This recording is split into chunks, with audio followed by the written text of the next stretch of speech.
So I want to ask you, now when you first started working with Pun, were you already familiar with him? Were you aware or of what he was capable of lyrically, or was he just like a new artist to you?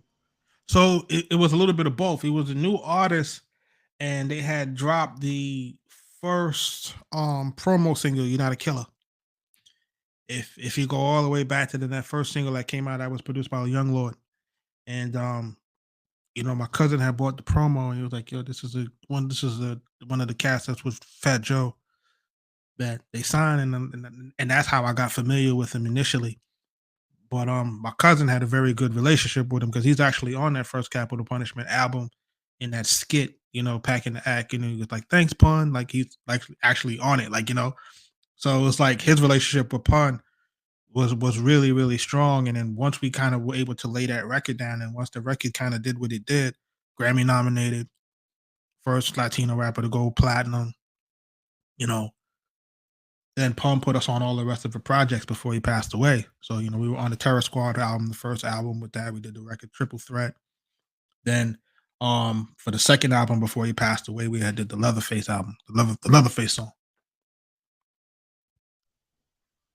Oh, okay, okay, man, that's historical. Like you say, he achieved so much greatness with that first album, and to be a part of that, man, that's a blessing. People dream of, you know what I'm saying? Listen, like you don't. It's surreal. You don't even really realize that you're in that.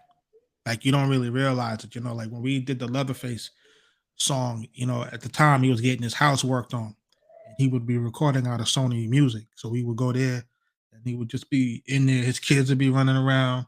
You might see Remy or something like this. This is like what, 98. This is a long time ago. You know what I mean? So you would see these different things going on, and then it's just you didn't know that what you were really becoming a part of. You know what I mean? And it was just, you see the history being made, but you don't realize that you're just working. You're just working, and then when that moved over. And the funny thing about that second record is that second record was initially for Raekwon, but we had did that second record for Raekwon and Ghost, and it just was bad timing because we had just finished the Mobilarity, and he just wasn't in that mode at the time.